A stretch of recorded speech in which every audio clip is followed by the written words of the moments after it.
The millionaire mocked him. "Translate this if you can." The old man spoke, and the room went silent. Marcus Chin slapped a thick document onto the boardroom table. The sound echoed through the room like a gunshot, making everyone jump. He was the CEO of Velocity Ventures, a successful investment company, and he loved dramatic moments like this. "Gentlemen, our Saudi partners just sent the final terms for a $20 million deal," he announced, his expensive watch glinting under the lights. "Exclusive rights to their lithium processing technology. It could make us the biggest player in battery manufacturing on 3 continents." The executives leaned forward eagerly, but their excitement died when they saw the pages. Everything was written in Arabic, flowing script that none of them could read. "Our translation team is in London until Friday," Marcus continued. "The Saudis need our response in 72 hours. If we miss the deadline, the deal goes to our competitors." He looked around the table. "So unless someone here secretly speaks Arabic, we have a problem." That's when he noticed the old man by the door. Miguel Reyes had been quietly emptying the trash can, trying to be invisible like he always did. He wore a faded blue maintenance uniform with his name stitched on the pocket. At 70 years old, his hair was gray and his hands showed the wear of hard work. But something had made him stop moving. His eyes were fixed on the Arabic document across the room. Marcus saw an opportunity for entertainment. "You there, old man? Come here." Miguel set down his trash bag and walked slowly to the table. The executives watched uncomfortably as their CEO pushed the document toward the maintenance worker. "Can you read this?" Marcus asked with a mean smile. "Go ahead. Translate this if you can." The room fell silent. A few executives shifted in their seats, embarrassed by the cruel game their boss was playing. Miguel looked down at the pages. His jaw tightened. Anyone watching closely would have seen something flash in his eyes, a moment of recognition, maybe pain.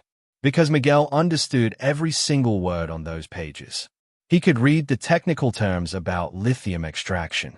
He could see the formal diplomatic language. He even noticed a dangerous clause hidden in Section 7 that could cost the company hundreds of millions of dollars. His phone buzzed in his pocket. He didn't need to look at it to know what it said. Final notice about his rent.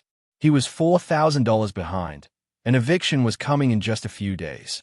There were other messages too. One from the hospital about his granddaughter's medical bills, another about a court date he couldn't afford to miss. 72 hours for Marcus Chen's deal. 60 hours before Miguel's family lost their home. "Well," Marcus said mockingly, "anything you want to share with us?" Miguel looked up, his face carefully blank. "I don't read Arabic, so." Marcus laughed sharply. "Of course you don't. Get back to your mops."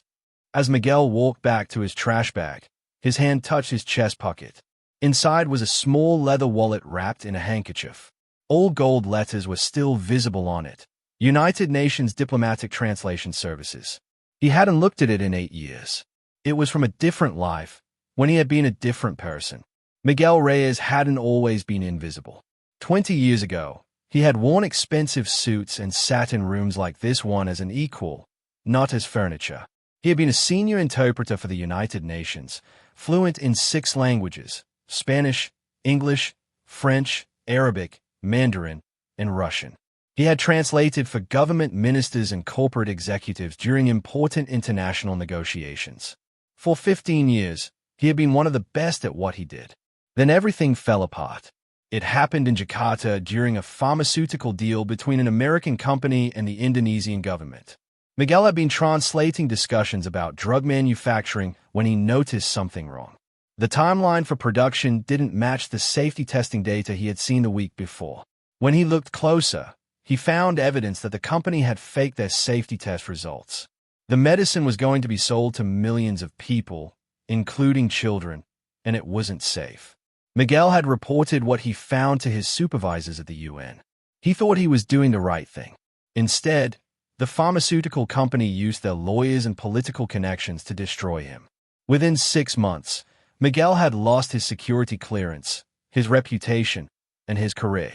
The company spread rumors about him. The UN quietly let him go. No one in the diplomatic world would hire him anymore. He was 62 years old with a ruined reputation and no way to earn a living. Then his daughter died suddenly, leaving behind 7-year-old Sophia. The little girl had a mother's smile and her mother's illness, leukemia. The medical bills piled up fast. Miguel's wife Maria took a second job that damaged her health. They needed money desperately, so Miguel took whatever work he could find. Maintenance jobs, night shifts, work where nobody asked questions about his background or why an educated man was cleaning floors. Now, 12 years later, he was still invisible, still cleaning, still surviving day by day. His credentials and his languages didn't matter anymore. He was just an old man with a mop. But he had seen that Arabic document. He knew what Marcus Chen couldn't see. And somewhere in his mind, an idea was forming. The next morning, Miguel was cleaning windows on the executive floor when he heard shouting from the boardroom. Through the glass walls, he could see chaos. The conference table was covered with papers, laptops, and printouts. 3 executives were arguing about Arabic grammar. Someone had tried using Google Translate, and the results on the screen were nonsense. Derek Willis, the company's chief financial officer, leaned back in his chair confidently. "I took Arabic classes at Princeton," he announced. "I can handle this." Marcus looked relieved. "You're serious? You can translate the whole thing." "Business Arabic," Derek said, which wasn't quite the same thing. "Give me today to review my notes. I'll have a working translation by tomorrow afternoon." Marcus nodded, then noticed Miguel outside the window. A terrible idea formed on his face. He opened the door. "Mr. Reyes, come in here." Miguel's stomach sank as he entered the boardroom. All 12 executives turned to stare at him. Marcus gestured at the Arabic document. "Derek thinks he can translate this with his fancy Princeton education. But I like to make things interesting." He smiled cruelly. "Here's my offer. You translate this document accurately by tomorrow morning, and I'll pay you 1 day of my salary." Someone whistled. Marcus Chen probably made more in a day than Miguel earned in 6 months. "But when you fail," Marcus continued, "you work this weekend. Overtime. No extra pay. Because I don't appreciate people who waste my time." The executives laughed nervously. Derek looked annoyed. Miguel's hands tightened on his cleaning cart. His phone buzzed with another payment reminder. Every instinct told him to say no, to stay invisible, to protect his job. But 1 day of Marcus Chen's salary could solve everything. The rent, the medical bills, the court costs. His family could survive. "I'll need a copy of the document," Miguel heard himself say. The room went completely silent. Marcus raised his eyebrows. "What did you say?" "You offered a bet," Miguel said quietly, keeping his eyes down. "I'll need a copy to work with." Derek laughed. "You're actually serious?" "Old man, that's a secret company document worth $20 million. "Then I assume Mr. Chen keeps his promises," Miguel replied softly. The temperature in the room dropped. Marcus studied Miguel with new interest, like he was seeing him for the first time. Then he smiled, intrigued by the unexpected challenge. "Fine. Sign this confidentiality agreement, and you get 1 copy. Tomorrow at 9 in the morning, you present your translation. Derek presents his. We'll see whose Princeton degree means more." Miguel signed the paper with a shaking hand. As he left with the sealed envelope containing the document, he heard Derek mutter, "This is ridiculous. He's just a janitor." Miguel kept walking, his heart pounding. He had just gambled everything on a skill he hadn't used professionally in 8 years. And he had made himself visible to people who had the power to hurt him. That night, Miguel worked in the small maintenance office in the basement. It smelled like cleaning chemicals and old coffee, but it was private. He spread the Arabic document across the desk and began reading carefully. What he found made his blood run cold. The contract wasn't just about lithium processing rights.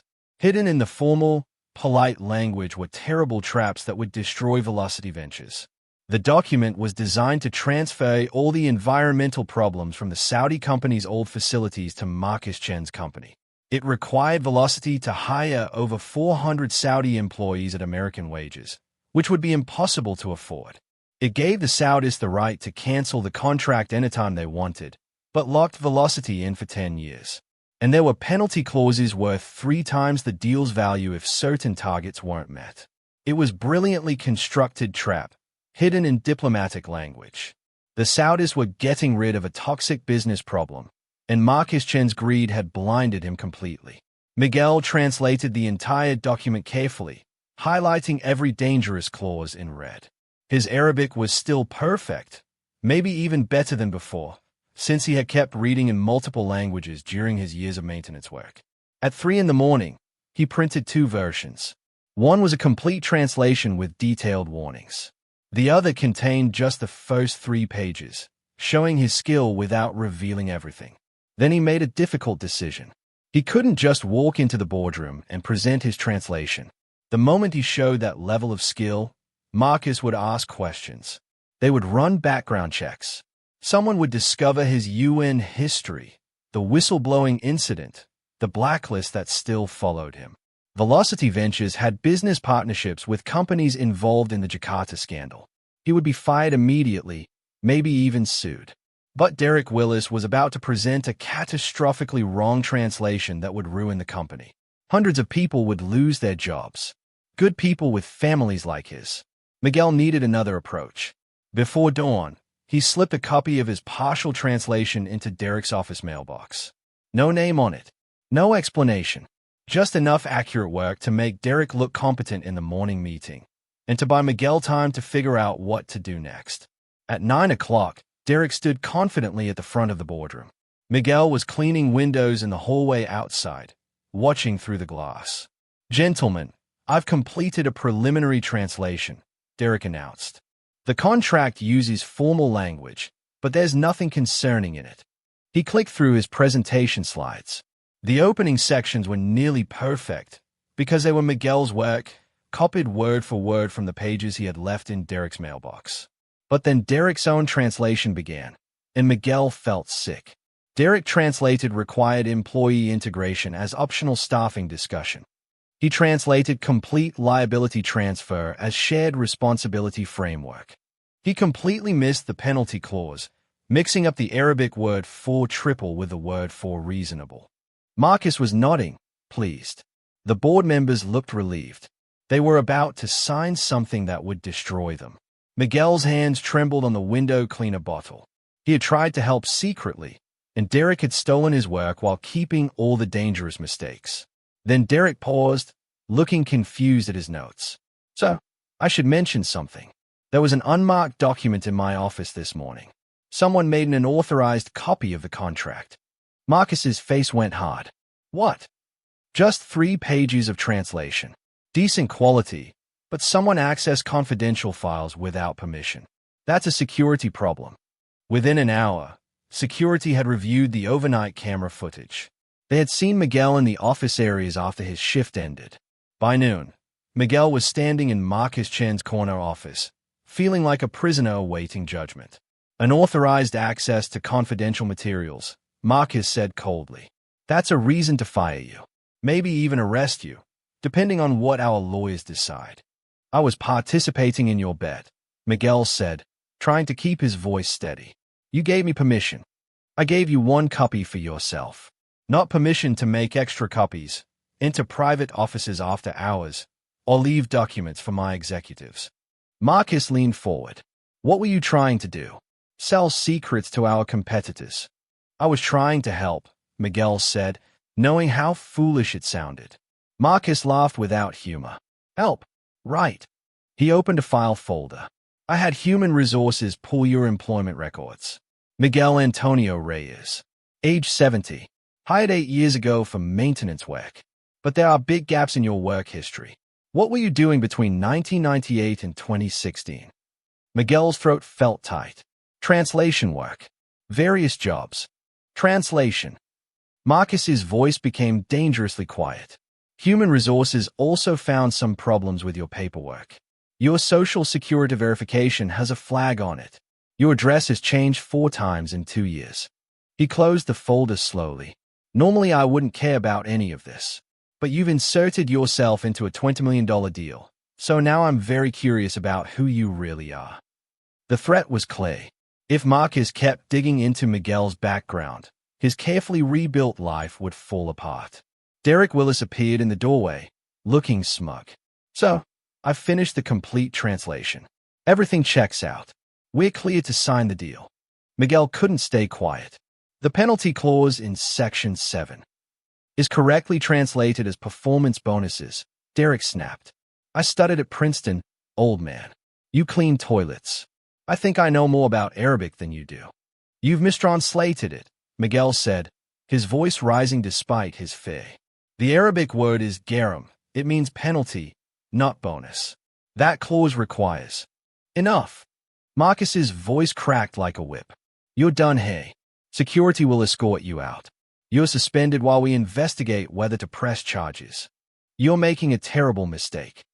No, you made the mistake. You're nobody. Accept it and leave. 2 security guards came in. As they walked Miguel downstairs, he saw Derek smirking, already turning back to Marcus with his report. In the basement, Miguel packed his few personal items from his locker while the guards watched. His UN credential wallet was missing. Someone had searched through his things. Without it, he had no proof of his background. He was just an old man making wild claims. His phone rang. The hospital. Sophia's treatment had been postponed again because they couldn't pay. 50 hours until eviction. And now he had lost his job. That night, Miguel sat in his tiny apartment. Maria was sleeping. Sophia was doing homework at the kitchen table, her pencil moving carefully across the page. The complete translated document was on Miguel's laptop, accurate, detailed, showing exactly how the Saudi deal would destroy Velocity Ventures. He could walk away. Stay silent. Let Marcus Chen make his own mistakes. It wasn't Miguel's problem anymore. But 400 people worked at that company. Regular people with families, with children who needed stability like Sophia did. When the Saudi deal collapsed under its hidden penalties and liabilities, all those people would suffer. Miguel had stayed silent once before in his career. He had followed orders and trusted the system to protect people. Jakarta had taught him what silence cost. Sophia looked up from her math. Grandpa, why do you look so sad? Miguel managed a small smile. Just thinking about work, sweetheart. Did you solve the problem? His granddaughter had no idea what problem he was facing. But her innocent question cut through all his fear and doubt. Had he solved the problem? Not yet, but maybe he still could. Miguel opened his laptop and began writing an email. Not to Marcus Chen or Derek Willis. They wouldn't listen. Instead, he wrote to someone who might actually care about the truth. He wrote to the Saudi partners themselves, explaining everything he had found in their contract. The contract signing was scheduled for 2 o'clock in the afternoon. Miguel wasn't supposed to be in the building. His suspension was still active. But security was busy with the arrival of lawyers and the technical setup for the video conference with Saudi Arabia. Miguel slipped in through the loading dock entrance, wearing his maintenance uniform like camouflage. Nobody ever really looked at maintenance workers. He positioned himself outside the boardroom, watching through the glass walls as people took their seats. Marcus Chen looked triumphant, like a king about to claim his prize. Derek Willis held a leather portfolio smugly. The board members checked their phones and straightened their ties, ready for the ceremony. On the main screen, 3 men in traditional Saudi dress appeared through the video connection. The man in the center had a nameplate that read Sheikh Khalid Al-Rashid, CEO of Al-Rashid Holdings. Gentlemen, Marcus began with a big smile, we're honored to finalize this partnership. My team has carefully reviewed all the contract terms. One moment, please. Sheikh Khalid's voice was polite but serious. His English was perfect. Before we proceed, I must mention something unusual. Last night I received an email from someone named Miguel Reyes. He expressed significant concerns about your translation of our agreement. The room froze. Every executive sat up straight. Marcus's face turned red with anger. That's a disgruntled former employee trying to cause trouble. He provided a complete retranslation of the entire document.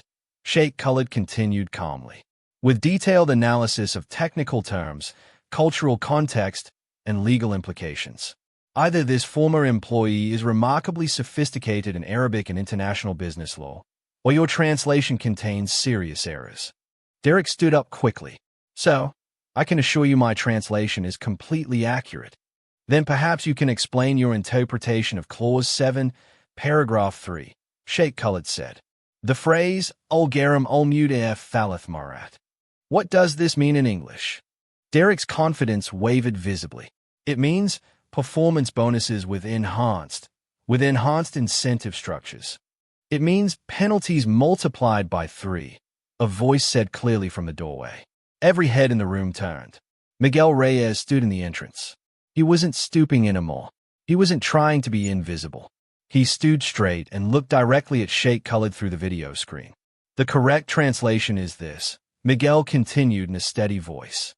If production targets are not met within the specified timeline, Velocity Ventures must pay penalties equal to 3 times the quarterly shortfall, compounded annually. That's not a bonus, Mr. Willis. That's a financial trap. Call security. Marcus shouted. Wait, please. Sheikh Khalid raised his hand. His expression had changed. Recognition was dawning on his face. Miguel Reyes. I know this name. He leaned closer to his camera. United Nations Diplomatic Translation Services. The Jakarta Summit. Pharmaceutical Regulatory Negotiations. Miguel nodded slowly. His heart was pounding, but he kept his voice calm. Sheikh Khalid's stern expression softened. You were the interpreter who discovered the falsified clinical trials. You reported the fraud even though you knew it would destroy your career. He paused, studying Miguel's face on his screen. I was young then, new to international business. I was part of the Indonesian delegation. We were about to approve that pharmaceutical contract until your report reached our health minister. You saved thousands of lives. You also lost everything because of it. The boardroom was absolutely silent. Every executive stared at Miguel with shocked faces. Miguel stepped fully into the room. Sheikh Khalid, your contract is deliberately structured to transfer environmental liabilities from your previous lithium operations. It requires Velocity to absorb 412 employees at wages they cannot sustain. It imposes penalty clauses that would bankrupt this company within 18 months. It's not a partnership. It's an exit strategy for problems you want to leave behind. You're lying, Derek started to say. Page 17, Clause 9b, Miguel said without hesitating or checking any notes. The Arabic phrase, Al-Tawil Al-Kamil Lil-Mazuliya Al-Baiya, means complete transfer of environmental responsibility. Mr. Willis translated it as shared environmental framework. But there's no word for sharing in the original Arabic. Velocity would assume full legal liability for contamination at 3 Saudi facilities, with pollution dating back 12 years. Sheikh Khalid nodded seriously. This is accurate. Marcus turned slowly to Derek, whose face had gone pale gray. Furthermore, Miguel continued, his confidence growing, the Employment Integration Clause requires Velocity to maintain Saudi wage and benefit levels for all transferred employees. That detail is missing from Mr. Willis's translation. The actual annual cost would be $42 million, more than double the entire deal's value. Derek found his voice, but it came out weak. How can you possibly know all this? Because I spent 15 years translating documents exactly like this one, Miguel said quietly but firmly. Because I speak Arabic fluently, along with 5 other languages. Because I know the difference between optional and required, between bonus and penalty, between shared framework and complete transfer. He looked directly at Marcus. And because I've seen what happens when corporate greed meets wishful thinking and bad translation. Sheikh Khalid spoke again, his tone thoughtful. Mr. Chen, I must be honest with you. This contract was a test, not of translation ability, but of integrity. Several American companies have approached us about partnerships. We needed to know which firms would conduct proper careful review of agreements. We deliberately included problematic clauses to see who would catch them. Marcus's mouth opened, but no sound came out. Most companies catch 2 or 3 of the trap clauses, Sheikh Khalid continued. Your team missed all 7. More concerning to us, when presented with evidence of errors, your response was to threaten and silence the messenger rather than verify the message. He paused meaningfully. However, Mr. Reyes caught every single clause. He explained the cultural context clearly, and he prioritized the welfare of your employees over his own safety and job security. This is the kind of integrity we seek in business partners. He looked directly at Miguel through the screen. Mr. Reyes, I have a proposition for you. Al Rashid Holdings needs a senior translator and cultural liaison for our American operations. We pay well, provide comprehensive health benefits, and we specifically value people who tell us uncomfortable truths. He smiled slightly. Would you consider joining our company? Miguel's mind reeled. Health benefits. For Sophia's treatments. For Maria's medications. A real salary. Stability. I would be honored, he managed to say. Excellent.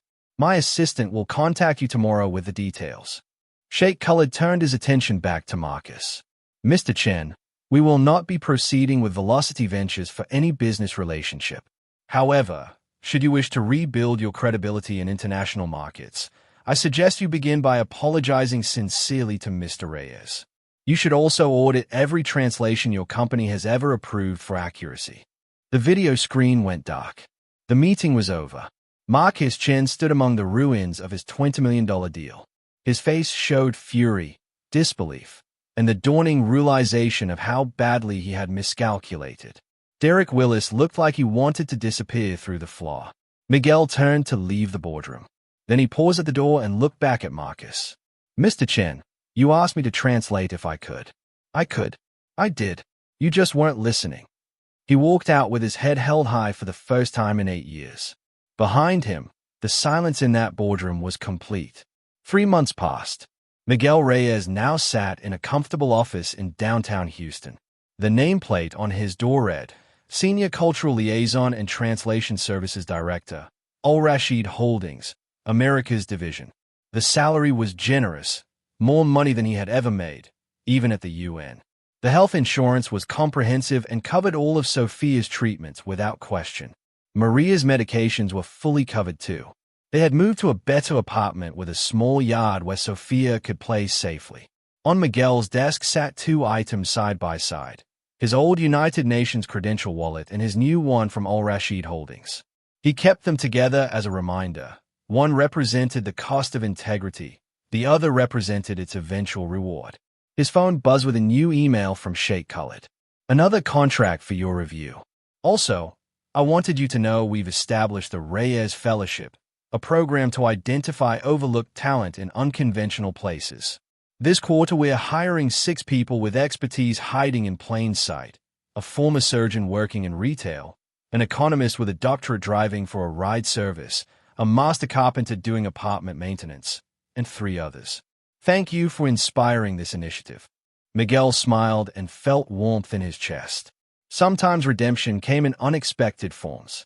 Someone knocked on his door. His assistant looked in. Mr. Reyes, there's a visitor here to see you. He says it's personal. Derek Willis entered, looking uncomfortable. He wore expensive casual clothes, the outfit of someone suddenly unemployed.